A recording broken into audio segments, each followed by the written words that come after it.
338Canada.com is a model of electoral projections based on opinion polls, electoral history of Canadian provinces, and demographic data.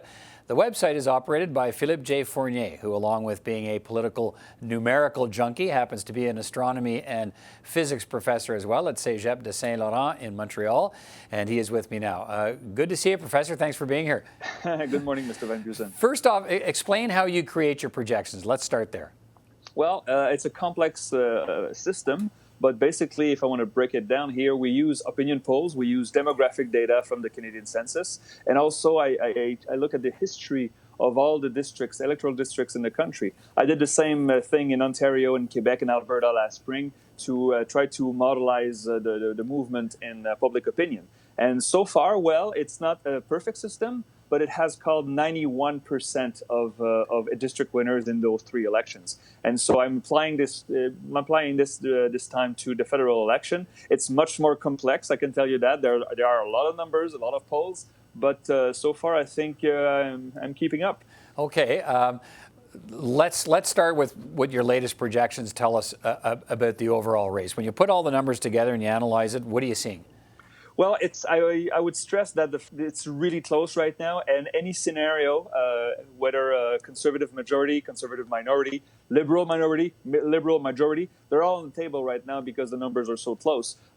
Generally, we have the conservatives ahead in the popular vote projection by maybe a point or two, so it's very close. It's within the margin of error of most polls. However, when we look at the regional distribution, we look at the breakdown of the regional numbers, we see that the Liberals do enjoy a small advantage because they are leading in the most populous provinces, whereas the Conservatives, well, they're terribly ahead by about 40 to 50 points in Alberta, and so it skews the national numbers. Right. So when you put it all together, you look at it because it's important to understand the difference between popular vote and seat projections, right? Because just because you have more popular vote in an election in this country doesn't mean you end up with the most seats. When you do that, what do your models tell you about the likelihood of Conservatives or Liberals winning the most seats? Well, right now, I would say the Liberals are 2-1 favorites, which is not at all a very comfortable lead for the Liberals. But right now, 2 out of every 3 simulations gives at least a plurality of seats to the Liberals. The Liberals are projected to win over 40 seats and over 70 seats just on Quebec and Ontario, respectively. And and it would be enough to win a plurality. Now, the question remains, can the Conservatives make ground in Ontario? There are also there's scenarios that show that we could be very late on election night because it could come down to BC. We could wait until the wee hours of Eastern time to see the results in BC to know who wins the election. But right now, I would say the average is around 160 seats for the Liberals, so about 10 seats short of a majority, maybe 140 seats for the Conservatives, which would be 40 more seats than 2015. It would be a significant gain from the Conservatives. But still a minority. Yeah. But still, yeah, we're still in minority territory, I would say, right now. All right. The focus in the past 24 hours has been on the province of Quebec with the big leaders debate last night on TVA. All of the leaders hoping to build momentum for those key battles in the province of Quebec. And it's a really interesting province always to watch, but in this election particularly because of all these different combinations of possible battles. What does your analysis reveal about the support for the parties in Quebec right now? Well, it's very strange because I wrote about this in Maclean's. The Quebec electorate has been very volatile in the last 10 years. We had 3 provincial elections in a row that produced 3 different governments. 3 different parties won the election. And if we look at the federal scene, well, in 2008, the Bloc Québécois won 49 seats in Quebec. 3 years later, 2011, we had the orange wave of Jack Layton winning 59 of the province's 75 seats. And then 4 years later, Justin Trudeau won 40 seats. And though the Quebec electorate swings one way or the other, so it's not a good idea for any politician of any stripe to take the Quebec electorate for granted.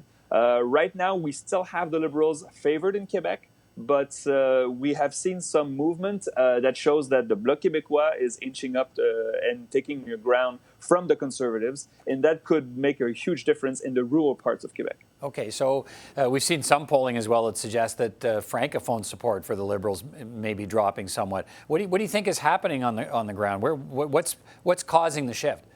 Well, that's a very good question. I'm not sure I can pinpoint it to a single thing, but of course, in Quebec, we have a very good none of the above option in the Bloc Québécois. And I'm sure other provinces would love to have such an option because none of the federal leaders right now are creating a movement like Jack Layton did in 2011 and to some degree Justin Trudeau 4 years ago. So, Quebec voters have to feel inspired by their leaders. And right now, we don't feel that, and we don't see it in numbers. The Liberals are basically at the same level they were 4 years ago. So it's a good result for the Liberals. But to really make gains, especially taking advantage of the fact that the NDP has lost maybe 3/5 of its support in the last 4 years in Quebec. So there's a huge potential. And we could say, if I can add, the Conservatives were polling much higher in Quebec in the spring and the summer. And it seems like since the campaign began, the Conservatives have lost ground in Quebec. Right. And that's when you talk about Conservatives, they need to build. Obviously, every party wants to win more seats, but in particular, the Liberals in Quebec, as they're part of their strategy is the expectation that they will lose seats in other parts of Canada, and they're hoping to win more seats in the province of Quebec. But right now you're suggesting that's not a guarantee. Right now, well, we're 2.5 weeks out from the vote, and the numbers suggest that, no, the Conservatives are trending down in Quebec, which is, again, a lost opportunity, I believe, for Andrew Scheer, because he had very interesting numbers. No federal Conservative party has had 25% of the Quebec vote since Brian Mulroney. And so it's been a long time. Many of the voters this time around were not alive back then.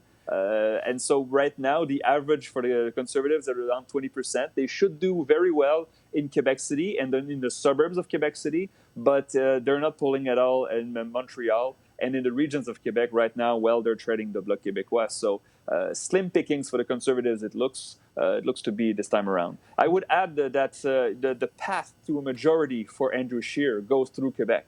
And so right now, even if the Conservatives do have a chance to win the most seats, a majority for Andrew Scheer looks really far-fetched because of those Quebec numbers. Okay. Did you see anything in the debate last night that makes you believe that those numbers could shift to or away from one or more of the parties based on the debate performance?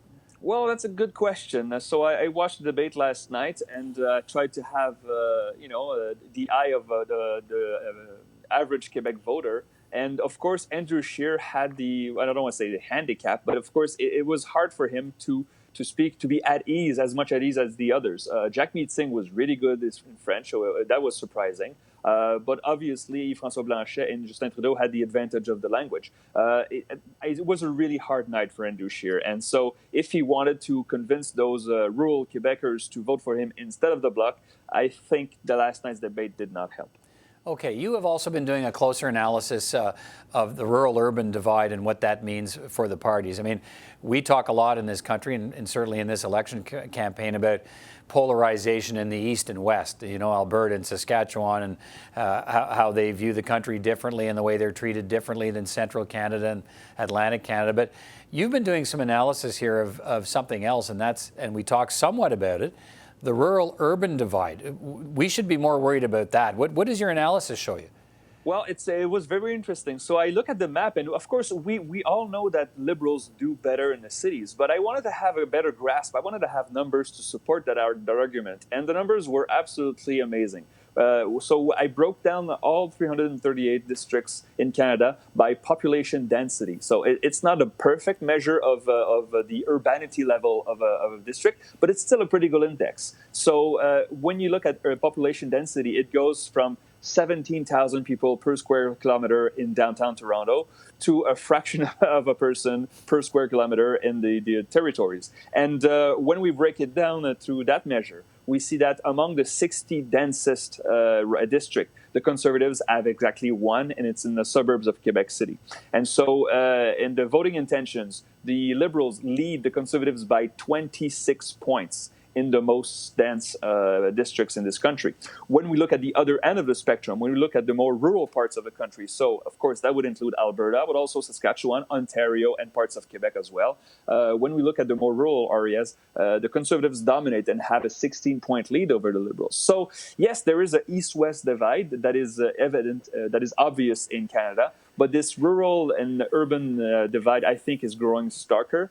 And it's going to be quite a challenge for future politics politicians to deal with this, because obviously the interest and the of people living in Montreal, in Toronto, and Vancouver are not the same as those living in Lethbridge or in Saskatchewan. And so this is going to be a real challenge for politicians. All right, lots to watch for. And thank you for the analysis, Philippe J. Fournier. Hope we get to talk again. It's good to talk to you. Take care. Thank you very much.